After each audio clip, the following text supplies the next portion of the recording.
Then I can go 3, 2, 1 for the recording software. So I'm going to remember to do this time around, which is good.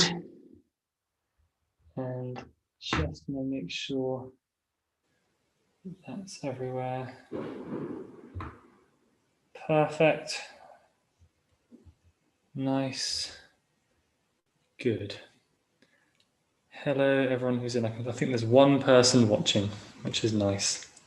Hi to whoever that is. Starting in about 10 minutes.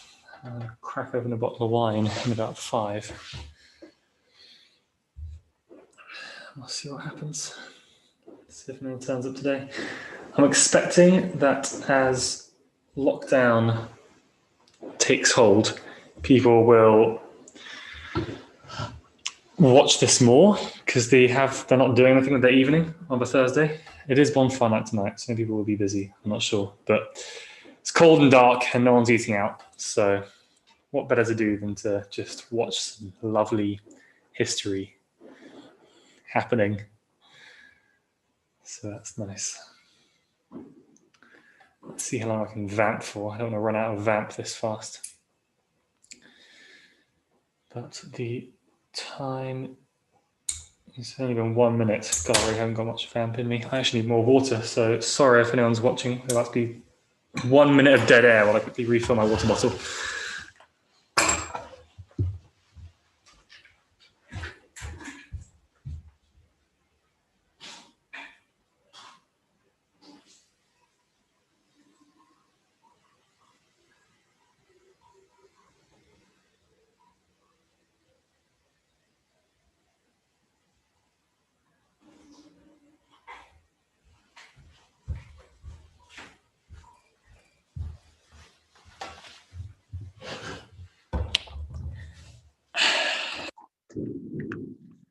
Lovely. The audio might be slightly screwed up by fireworks that are going off all around us because it's bonfire night. What a sign for posterity. Hello, someone new has joined the live stream. Welcome. You get to see me sit down. Somewhat delayed. It's fine. 8 minutes till we kick off. This should be a fun one. Italian history is always fun. And we haven't actually been in Italy for a while in this series. I'll say a word about that before I actually start, but that's new, it's big. And we're now well into the 19th century for the first time in this series, which is going to be fun. Next time it's going to be Why is Germany? So we're going to look at the German nationalist movements that created the country, swept through it, all that kind of stuff. Hi, Rob. Yes, big sip indeed.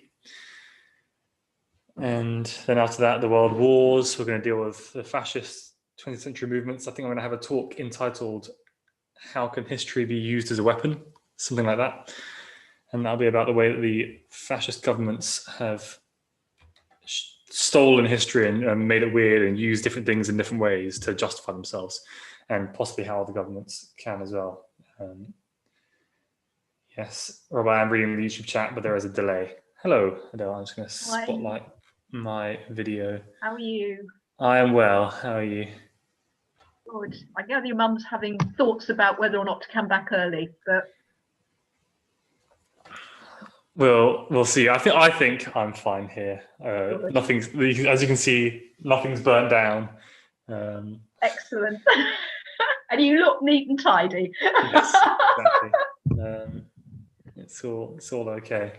And we're gonna talk about Italy, yep, which is always fun. And in fact, the time is now. I've got a nice Italian bottle of wine that I'm not going to drink all of over the course of this talk because that would be ridiculous. But I'm going to have a glass or two because a lot of this talk will be characterized by me having very valiant attempts to pronounce Italian names and places and words, and I have zero experience in this. So I think there might be some of my Italian friends watching tonight, and I deeply apologize for any offense caused. It's entirely by accident. I'm not meaning to be mean. It's just that I'm going to give it a go. I'm going to try and do justice to your lovely language. Good for you. the nation's history. And 5 minutes till we kick off, which means I better get pouring if I want to give my wine time to breathe a little bit.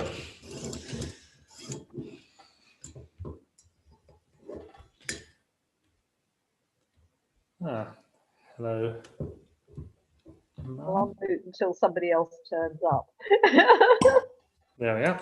I've got 3 people watching on YouTube Live as well. I've got a question from the YouTube chat. While we wait to start, who's your favorite Italian? Oh, that's a controversial question. I don't know what my answer to that would be. Possibly either one of the cool Roman emperors, or I do really like Garibaldi, who we're gonna meet today, which is exciting. So there's a potential for one of my favorite Italians to come up in this talk. So you're assuming that question relates to a historical figure. I have multiple Italian friends, and so I couldn't show favoritism by picking one of them above others. That would be very harsh. Very diplomatic. Yes, exactly. I'm trying to think who my. I'm actually gonna. I know what I need to do. I need to spotlight for everyone. Hi, Lucas. Hello, Mum. How are you doing? How's Greece? I can see you. Greece is good. I can see you having a glass of red wine there. Yes, I'm drinking some Italian red because I'm hoping it will help my pronunciation of all the Italian names. And I'm sure I'll be right. So that's good. And yeah, give it a go. Hello, it's 5 people in the live chat. How exciting. And 3 on the Zoom call. What a wonderful time we're having. Oh, people are waiting in the entry room, waiting to be admitted. Hello, Dad. Cheers. Hello. And it's just 3 minutes to go. I'll have a little bit more of a think of who my favorite Italian is. Anyway, a pre-talk question is bold. That's a good way to grab my attention there. Garibaldi is definitely up there. I'm trying to think who my favorite emperor would be. Hadrian's How is cool. London, Lucas? London's good. We're now on the new restrictions, which hasn't changed my life massively, but definitely some degree. It's quite nice weather today, which is good. Yeah, Greece is going into stricter lockdown from Saturday. Yeah, but all over the world. Yeah. Well, all over the Western world. There's an insect in the living room, and it's quite a nice looking one actually. It's like a dragonfly that's very small. Weird. Yeah, it's fine. Alex, are you going to come back earlier, or are you going to stay because it makes no difference? I was a bit worried that they were going to close the border and the flights and things. So I contemplated coming back early, but when they announced the detail, they said that they weren't actually closing the flights. So for now, I'm going to stay as planned till beginning of December. But if things change and they do quite a lot down there at the moment, I'll have to see. But for now, I'm staying here. Insect. Oh, I can see it. I don't know what it is. It was really in my face. It's kind of weird. Get rid of it. Bizarre. Anyway, 1 minute to go. So it's time for some hardcore American political commentary. I have extremely strong opinions on what's going on in the US and with the vote counting and all the allegations of fraud. And oh no, wait, we're out of time. Let's talk about history instead. I don't want to alienate anyone. Although I suspect that I actually agree with most people watching this talk. We have just 1 minute before we kick off. So welcome, everyone. I don't know if there'll be a last-minute surge. And that's a political commentary, all right? Last-minute surge of people joining the Zoom call or not, or on the YouTube Live. Getting a little bit of both. How nice. And I'm just going to get this whole thing ready. I don't know if you can hear the fireworks. If you can, I'm sorry. I can't stop them. We'll just do my best. I might turn down the sensitivity of my mic and bring it very close to my mouth so we can have some nice ASMR history talk. But oh yes, there is a sudden rush of people. Welcome everyone. Welcome. just going to share my screen with the presentation so we can get ready to kick off in right now as it happens. So let's begin. I'm just going to make sure there's no one who's trying to enter that can't enter. And then we can start. Yep, all's well. Welcome, everyone. So we are, for the first time since the first lecture of this series, returning to Italy. I'm actually just going to mute everyone, just in case you hadn't realized that you are unmuted. Yeah. So yes, we are returning for the first time to Italy, the first time since the first talk, when we were discussing the Roman Empire, and quite a lot has changed since then. Both in Europe, the world, every level, everything's changed. But we are going to look back in on Italy and see what's happened in the last 1,500 years since we were last there. So we're going to look at how Italy went from being, well, we're going to discuss what it was, into the modern state that it is today. And this talk will be split into 3 acts. The first will be why wasn't Italy? So what was the Italian peninsula for this very long period of time? The second part will be how did Italy become a nation, the nation that it is today? And the final part will be a bit of a retrospective, where we're going to try and answer the question of did the project of creating the nation of Italy succeed? And I might have some possibly controversial opinions on that matter. So that's exciting too. Hello, everyone. Welcome. Gosh, people are pouring in at the last minute. That's quite all right. Welcome all. Nothing particularly serious has happened yet. We're just in the introduction. So let's start with why wasn't Italy, because time is ticking. As you saw on the last map, you saw what the last slide, you can see this map of this is kind of what Italy looked like for a very long period of time. There were 3 kind of broad regions. There was the Kingdom of Naples to the south, which was maybe the bottom third, bottom half of the peninsula. Then in the middle, there was the Papal States, which was ruled by the Pope, who was a secular ruler, not just the Vatican City, the whole middle part of the peninsula. And in the north, there are a whole bunch of smaller states falling roughly under the Holy Roman Empire. And this was the case, if you remember, yes, last time we looked at it, it was the Roman Empire. And obviously the Western Roman Empire fell. And over a period of some years, there were wars between the Byzantine Empire and the Kingdom of Lombardy that basically fragmented the peninsula into a variety of smaller states, essentially. And this was true for a very, very long period of time. Throughout the entire medieval period, there was this fragmentation. In addition to this, there was a lot of foreign influence on the peninsula. Italy was kind of a battleground where the great powers of the age, so France, Austria, Britain, sometimes the Normans, whoever it was, would sponsor various small states to fight other city-states as a way to gain power in the peninsula, prestige, better trade deals, all that kind of stuff. And that means that you can't talk about the history of this whole period without talking about the history of all of Europe for this whole period. So I just won't. You can summarize it as the steady state world of Italy was separated, fragmented, dominated by exterior European powers.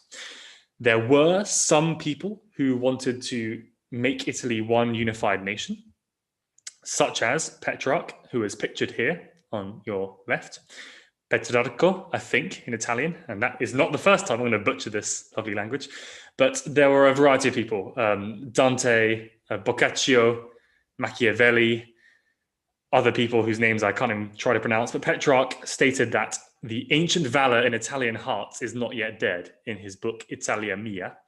And Machiavelli quoted 4 verses from Italia Mia in The Prince, where he looked forward to a political leader who would unify Italy to free her from the barbarians. So there's a kind of romantic Europe, Germanic Europe thing going on where people don't like the outside control over Rome and Italy and see it as a corruption of the former Roman Empire. But really, this was a few people, romantics, intellectuals. It wasn't the broad scope of most people in Italy. In this period, people who were from Milan or Florence or Genoa would barely speak the same language. The dialects of Italian were so different, they might not be able to understand each other. And they would spend a lot of their time literally fighting each other. So there's definitely perceived as more that divided Italy than united it in this period. However, as you can tell from the title of this slide, everything's about to change because, as we covered last time, the French Revolution happened. And the French Revolution changed everything almost everywhere. It's one of the most important things that has ever happened in the history of Europe and the history of the world. But as for Italy in specific, the French revolutionary armies invaded and then conquered Italy, led by, in fact, your boy Napoleon Bonaparte in the first instance. What we have a picture of here is French revolutionary soldiers moving into Rome and seizing the peninsula. And this had 3 effects on Italy. I'm going to sum it up, many, many more, but I'm going to try and coalesce it just down to 3. The first 2 involve the island itself, the peninsula itself, and the third one is a bit different. The first one is the revolutionary ideals. So the French Republic spread the principles of republic, institutions of republican governments that promote citizenship over the rule of Bourbons, the Habsburgs, or those kind of peoples. They encourage liberty, fraternity, equality. They introduce the metric system, rationalism, rational government, all that kind of stuff. But then on the other hand, there's the negative experience, which is that everyone in Italy experienced French occupation, which wasn't fun. The French stole a huge amount of stuff from Italy. If you've ever wondered why there are so many lovely pieces of Italian art in the Louvre Museum in Paris, it's because they nicked it all at this point from Italy. And so there was a unified experience of the hardships of French occupation, the positive and negative sides of this, where people from Milan and Florence, I don't know why I'm picking out those 2 places in particular, those are 2 notable regions of Italy, might think that they are beginning to have more in common than they have apart. So those are the 2 interior factors. The third one is that, as we discussed briefly last time, the French revolutionary armies and later the Bonapartist armies of Napoleon swung through Europe in this pendulum from Paris to Moscow and back, and basically upturned the apple carts everywhere. One of the major things they did, though, was to end the Holy Roman Empire dead. And the institutions that were drawn up in its place were not the same, and also had impacts on Italy, because northern Italy had been a part of the Holy Roman Empire, which no longer existed. So, after the French Revolution, there was the Treaty of Vienna in 1814 to 1815. And that basically carved up Europe between the victorious powers who had fought revolutionary France. And to massively oversimplify everything, Austria got Italy. That's true a bit. So the Venetia region, and Venice in particular, were directly ruled by the Austrian Empire. Other parts of Italy were effectively indirectly ruled by the Austrians, if that makes sense. So the Austrians would back their leaders, would send in armies if they had revolts and revolutions, would pay for them and get taxes off them, and so on. And the Italians obviously didn't like being ruled by the Austrians. It's the same thing of foreign domination. And the 2 ideals of liberation and unification began to appear. So for example, also it's worth mentioning that the French set up a bunch of client kingdoms and sister republics in Italy to facilitate their control over the peninsula. And it was one of these, the Cisalpine Republic, that was the first nation to fly the red, white, and green flag that is currently the flag of Italy. In addition to that, the French monarchs tried to keep control over their territory after France itself was gone, these client kingdoms.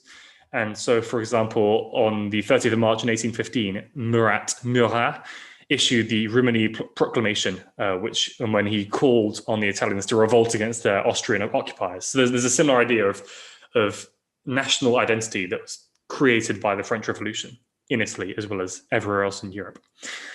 However, also, as an expression of this national identity, there were secret societies that began to appear all over Italy.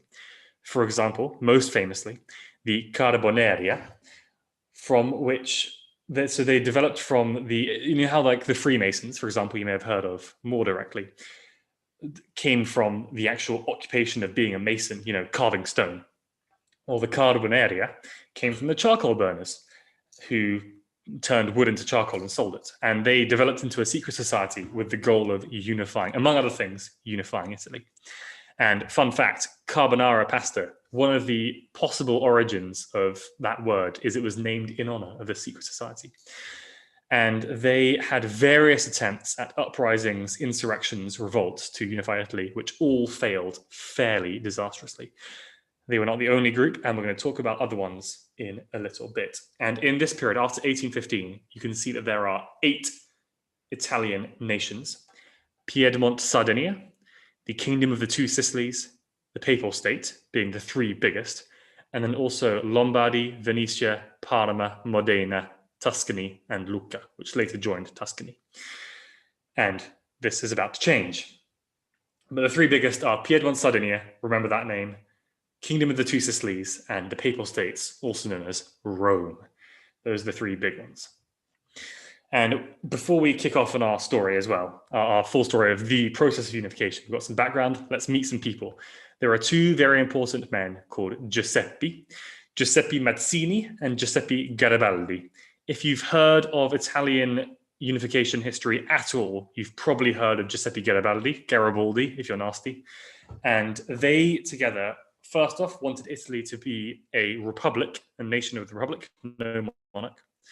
And they founded as a secret society called La Giovine Italia, which means young Italy, and started and attempted various uprisings and revolts throughout the first half of the 19th century. Most notably for Garibaldi, he tried an uprising in Piedmont in 1834 and was exiled to South America, where he would do a variety of other really interesting things that are beyond the scope of this talk, I'm afraid. Garibaldi was actually from Nice as well. That will be important later. So those are 2 kind of revolutionary figures who wanted to make a liberal republic for Italy.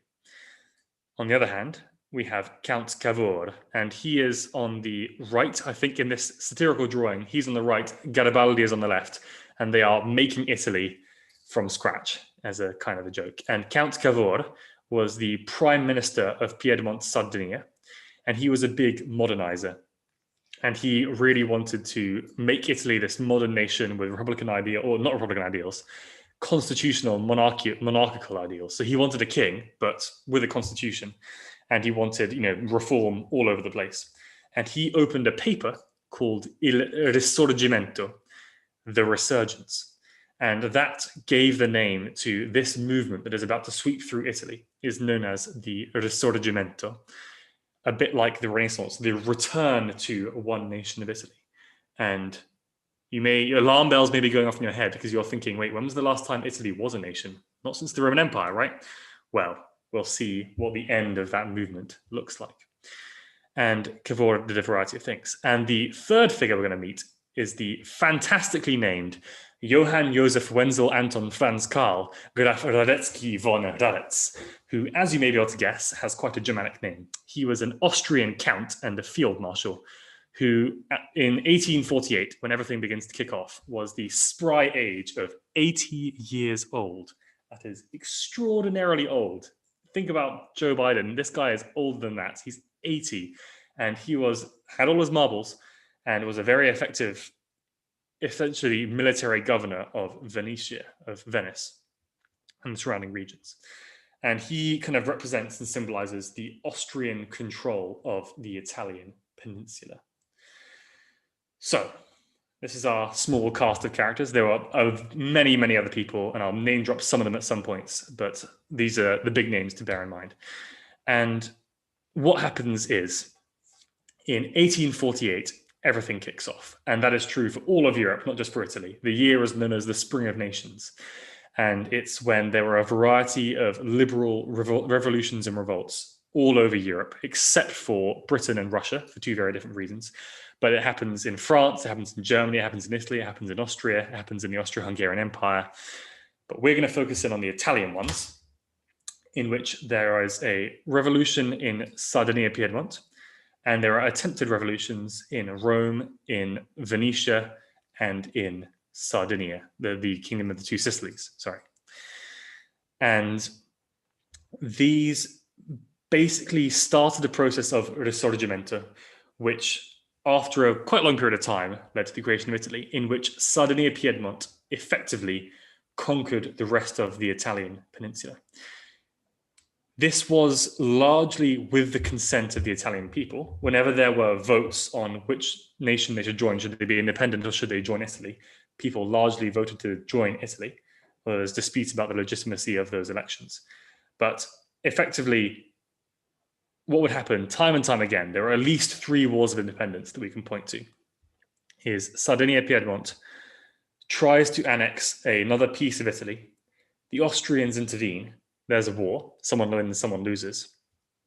And usually what happens is another large piece of Italy gets joined to Sardinia-Piedmont, eventually the Kingdom of Northern Italy, eventually the Kingdom of Italy.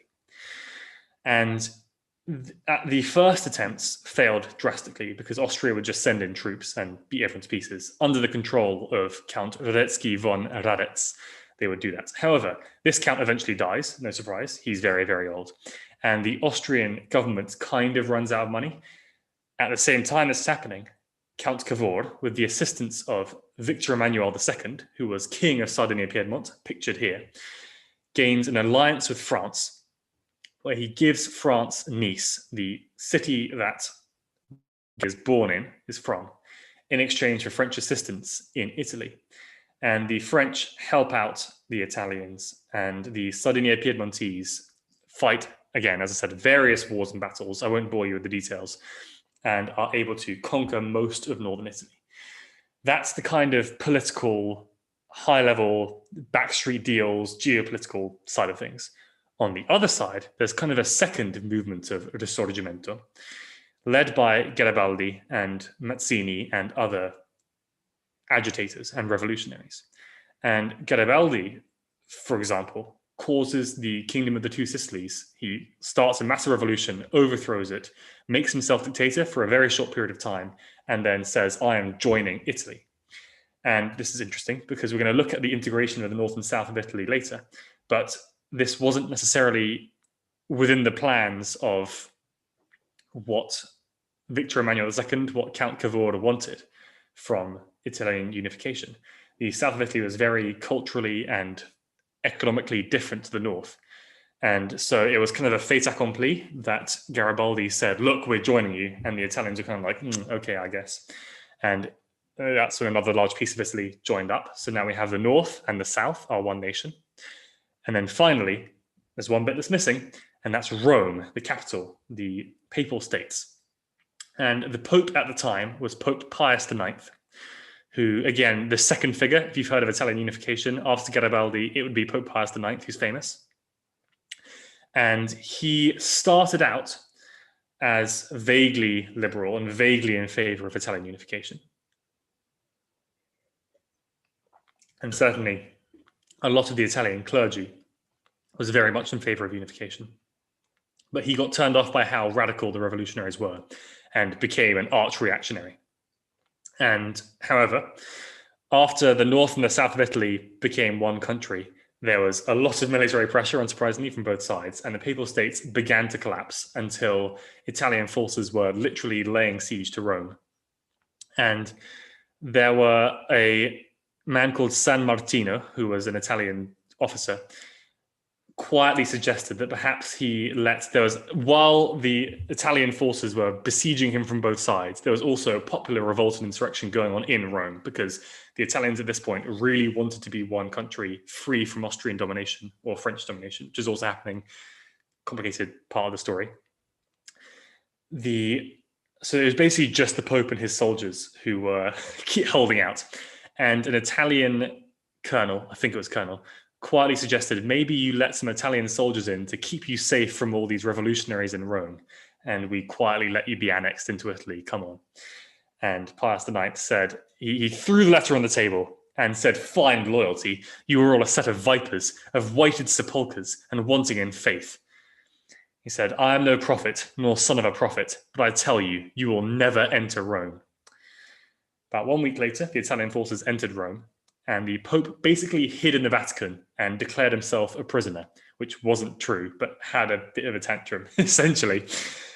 And Rome was then kind of forcibly joined into the nation of Italy, and immediately by default and by popular acclaim became its capital. And then Italy's completed, right? Well, kind of, because there are a bunch of what's called the Italia irredenta, which are the missing territories of Italy. After this point, there's Trieste, Istria, and Trento, which are in the Adriatic Austrian side of things. Also, Nice was given to France in exchange for the French assistance in the Sardinia-Piedmontese wars across the Italian peninsula. This made Garibaldi very, very unhappy, and he actually nearly staged a revolution in Nice to try and bring it back, Nizza, if you're Italian, to the Italian fold. But Victor Emmanuel II was able to persuade him, no, cause a revolution in Sicily instead, and he did. And so there are all these territories that were missing from Italy, and over the course of the rest of the 19th century, forgive me. And by the way, the Rome joined in, I want to say 1861, Rome becomes part of Italy. In 1866, Italy seizes a bit more land. The same goes for 1870. Over this process that takes place over the 19th century. And eventually Trieste, Gorizia, Istria, Zara are taken from Austria after the First World War. So even into the 20th century, Italy is taking more and more territory until eventually, well, we have to ask the question. Last time Italy was one nation, it was under the Roman Empire. And it was under kind of a platform of that political view that the Italian fascists seized control of Italy in the 1920s. Mussolini became dictator, Il Duce, and decided we're going to remake the Roman Empire, and fought wars in Africa to try and regain territory, and took part in the Second World War. Italy seized Albania, took Dalmatia, so a lot of the Croatian coast you can see in purple on, I don't know how to point to it, but just to the top right of Italy, see that whole purple bit? That was briefly under Italian control, took back Nice after the fall of France, same goes for Corsica, and had indirect control over Greece after Greece fell to the Nazis in the 1940s. This was, of course, very short-lived because thankfully the Allies won in World War II and beat back the Italians and the Germans and the Japanese. And at this point, Italian irredentism kind of fades for two reasons. One, they realized it was a really bad idea because they lost a massive war and it was terrible for the country. And two, there was things like what's called the Istrian Exodus, where hundreds of thousands of refugees fled from these irredentist areas back to Italy, and thousands were also killed. So what became the nation of Yugoslavia had been the Kingdom of Yugoslavia, and in between that was under Italian fascist control. There's a lot of retaliation against Italians living in modern-day Croatia because of what the Italians had done to their country. And so Italian irredentism fades after the Second World War, and that stops really being the project so much. So that's a whip through of the political side of things in Italy. There was a massive amount of cultural stuff going on over the course of Risorgimento. And what is most notable for our purposes was the heavy use of neoclassicism.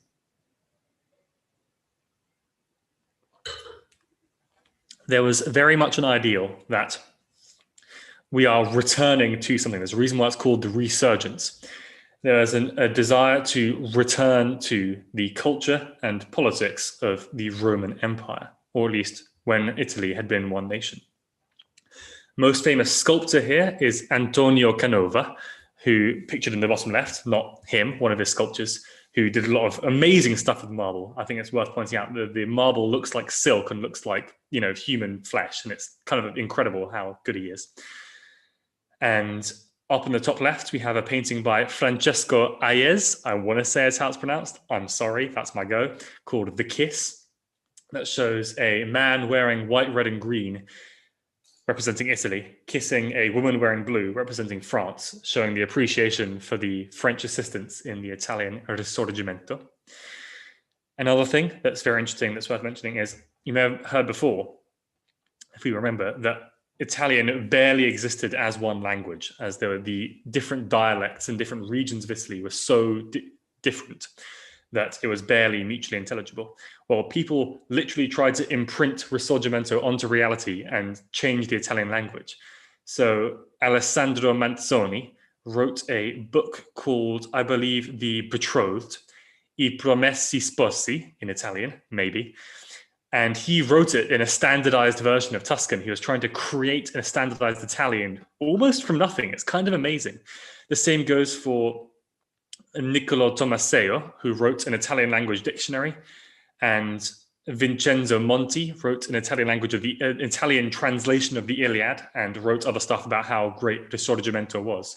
And so all these intellectuals tried to almost make a top-down national identity from neoclassical ideals and from their own romantic ideals of what Italy could and should be.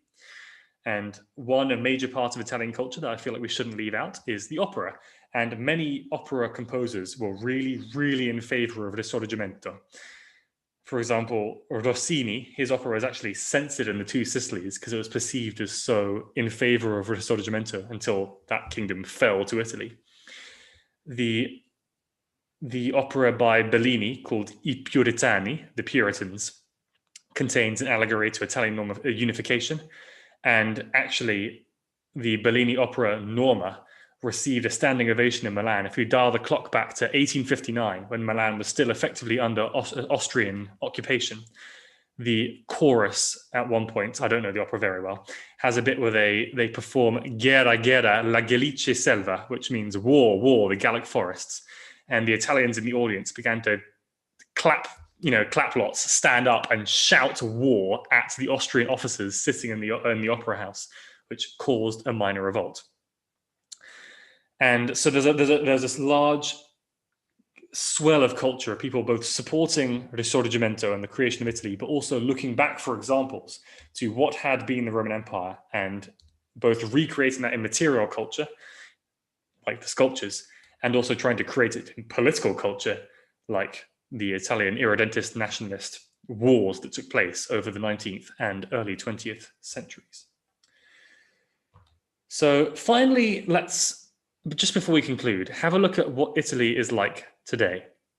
Because as the former Prime Minister of Italy said, Massimo d'Azeglio, I don't know, he said in his memoirs, "L'Italia è fatta, restanto da fare gli italiani," which I will translate for you in case your Italian is a bit rusty, as "we have made Italy, now we must make Italians," because unification was not an even process. In fact, it was pretty bad for southern Italy. It was actually really bad for southern Italy. As Martin Clark, the historian, calls it, it was Piedmontization all around. And basically Piedmont, Sardinia just conquered the rest of Italy and enforced its ideals on it. The economist Francesco Saviero Nitti argues that the south of Italy had this protectionist economy, while the north had a free market economy. And when the north integrated into the south, they did it like that, and the economy of the south was completely overwhelmed. And the south of Italy was, and still is to this day, very agricultural based. That's mostly people doing farming, and it's much more rural population and much less urban. And that is still true to this day. And the south suffers a lot of quite bad economic woes. And when Italy was unified, it was Piedmontese tax rates and regulations and diplomats and officials and even constitution that was just imposed on the rest of the peninsula. It was very much not Garibaldi's dream of this federal, decentralized republic nation that he wanted. And while there's no king of Italy anymore, it's still very centralized. And if you're wondering what this symbol is on the left here, it's a map proposed called the Sun of the Alps, which would be the map of Padania, which is a nation that a political party wanted to create. I mean, I'm both unable and willing to make Italian political commentary, but there is an Italian political party which is called, to my understanding, either Lega Nord or Lega Nord per l'Indipendenza della Padania, or Lega or Il Carroccio. It's this really weird ideology political party, but it definitely opposes centralized Italy, wants a federalized, decentralized Italian nation, possibly even just independence for Padania, northern Italy as a whole. And there are continued regional disputes like this going on in Italy to this day. So, to conclude, as it's just gone 7, of the two visions of Italy, this romantic Republican ideal and the nationalist political, we're going to make this country under Piedmontese control ideal, it's definitely the latter that succeeds. And it's effectively Victor Emmanuel II just creating this country by conquest. It's also worth mentioning that though there's this tide of nationalism that's going to sweep all over Europe that makes Risorgimento look like it was inevitable and there was no way that there couldn't have been in Italy, it's worth mentioning that without the help of the French, it really doesn't seem like it would have been possible. There were attempts at Italian unification in 1815, in the 1820s, in the 1830s, in 1848, and they all failed miserably. It was only when the French and outside help got involved and started helping that it started to actually happen. And finally, I will conclude by saying that Italy today remains both united and divided. United politically, of course, and I would be personally very surprised if there was a split, if the country did split off. And there is a lot of things that makes Italy one country, but there are still divisions that it's worth mentioning in culture, in some places, in language, and in their access, in their political access and economy as well. And that is why Italy is.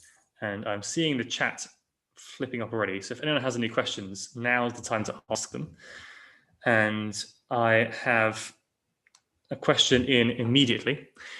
Is the language that we know today as Italian an amalgamation, or was it one region's dialect dominating? So from what I understand, it's basically Northern Italian that is used as Italian overall right now. And if you go to other places in Italy, they will sometimes even regard themselves as speaking a language that's not Italian, as the dialect is so distinct. And so it's kind of amalgamation, and they weren't totally different languages. They were just very, very different dialects, if that makes sense. And yet it's worth mentioning that it's again, this sense of the kind of domination of the North taking over. There's a question of why was it the kingdom of the two Sicilies? I can only count one Sicily. Yes, that is a very good question. And the answer to that is some weird history going on, where there was a dispute between this is why I think it was the case. There's a lot of history that goes into this, but there's a dispute between the Kingdom of Naples and the Kingdom of Sicily. And the Kingdom of Naples had dominated both the south of Italy and the island of Sicily itself. And then when the French Revolution moved in, they conquered the entire mainland Italian peninsula, but they couldn't conquer the island of Sicily because of the British Navy, which stopped the French from doing anything off the coast of mainland Europe, of course. And so the French created the Kingdom of Sicily, I think they called it, even though it was on the mainland of Italy. Meanwhile, the independent island of Sicily itself called itself the Kingdom of Sicily because it was on the island of Sicily. And so when they were reunited after the French Revolution was beaten back by the powers of Europe, the unified nation was called the Kingdom of the Two Sicilies, I think. That's a very good question. Are there any other questions at all on this topic? I'm going to take a moment to drink some wine.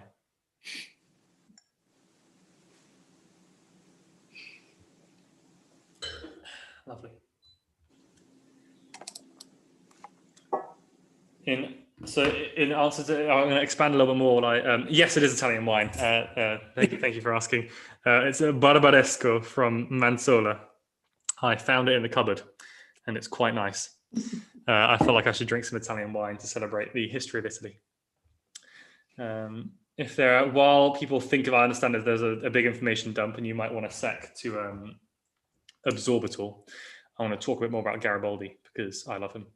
And he is one of these people, there's a couple of people who are known as the hero of two worlds, the Marquis de Lafayette being another one, because he took part in the American Revolution and the French Revolution. Well, Giuseppe Garibaldi is that, but like 200 miles south, if that makes sense.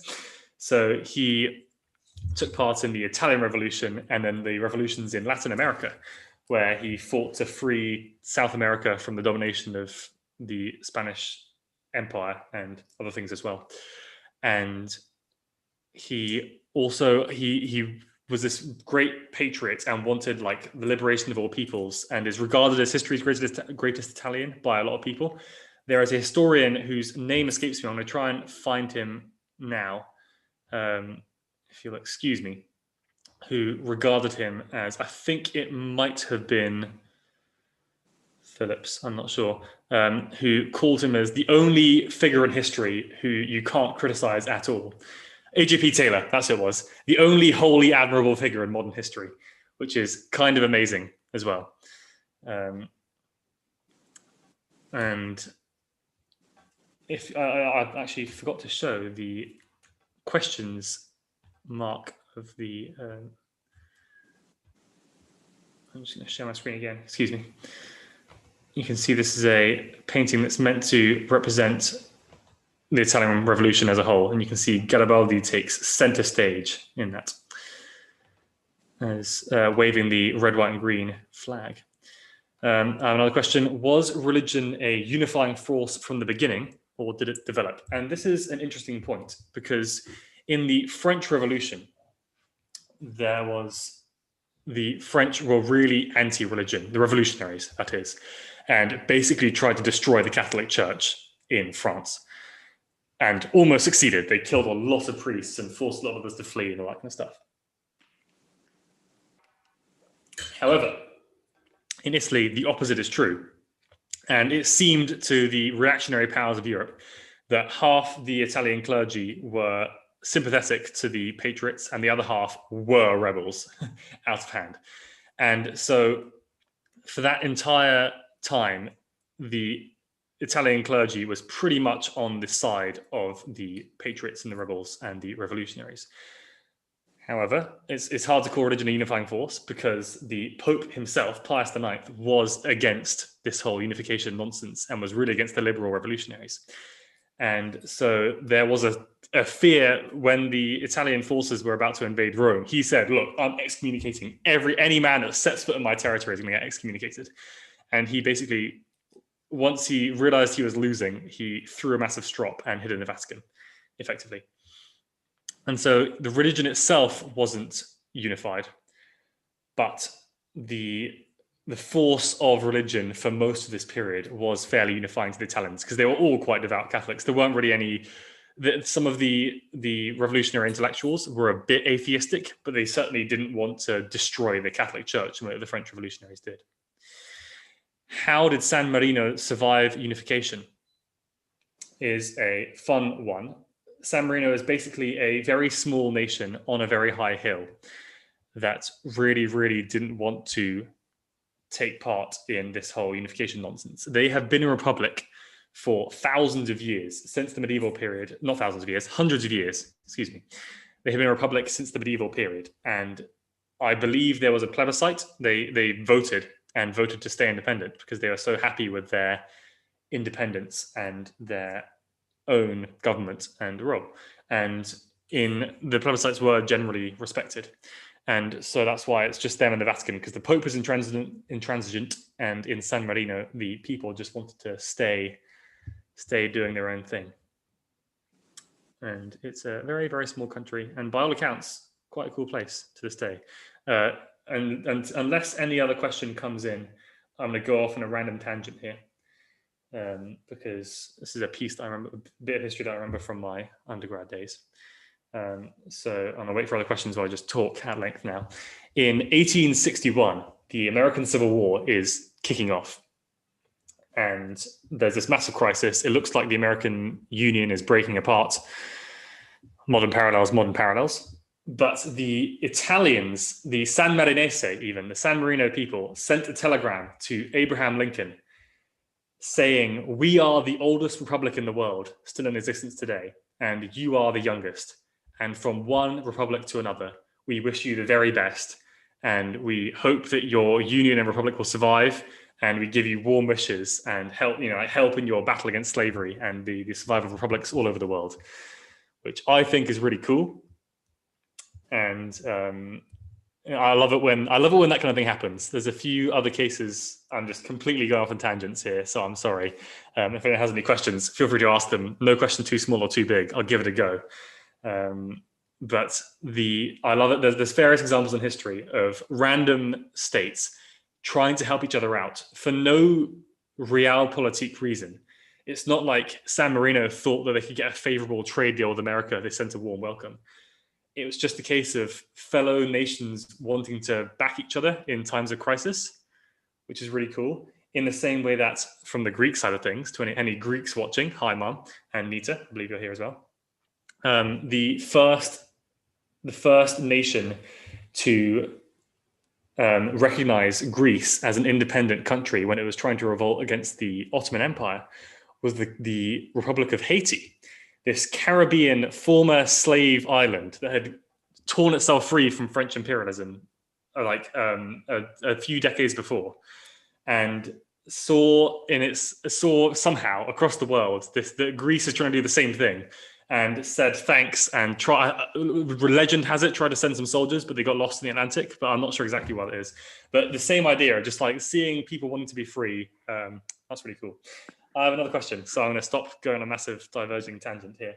Bit broad, but what was the deal with Italian irredentism / claims in the Adriatic, Fiume, Trieste, bits of Slovenia?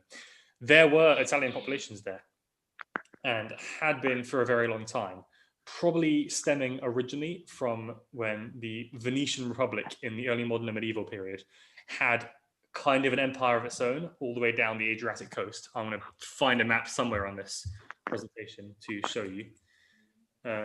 If you look, this one will do. Actually, maybe even the first one. You can see how it says Venice, Adriatic brackets Venice, and there's green bits all down the Adriatic Sea. That had been part of what was kind of the Italian empire-ish. That's an oversimplification, but it had a sphere of influence all down that region. And Italian merchants and other people had free reign of that whole place all the way down. In fact, they owned the Peloponnese Peninsula of Greece for a period of time as well. And so there were Italian connections in that period and have been for a very, very long time. And that's why there's a population there for so long. But once the Second World War happened, basically all those people have left. So I don't think there's any kind of sizable Italian population in Slovenia or Pula or that kind of region. It's now just Slavic, former Yugoslav people, mostly Croatians. But in that region, it's all mixed in everywhere else. So if there are any other questions at all, now is the time to ask them. Hi, Loki. Can you Hello. Yes. Yeah. Sorry, I'm trying to send one on chat, but it won't work. So I just wanted to ask, following on Angus about San Marino, what about Monaco? How did it survive, and when did it exist? When was it formed? I believe Monaco, I think borders, hang on a second, I need to check something really quickly, but I believe that Monaco is exclusively bordering France rather than exclusively bordering Italy, if that makes sense. Yeah. So it's more a little bit of France rather than a little bit of Italy. Yes, indeed. But I do believe that it is in the region of Savoy. Yeah. So it was, I think, to my understanding, one of those tiny pieces of Italy when Italy massively fragmented and was, I guess, would possibly even class itself as part of the Italian peninsula.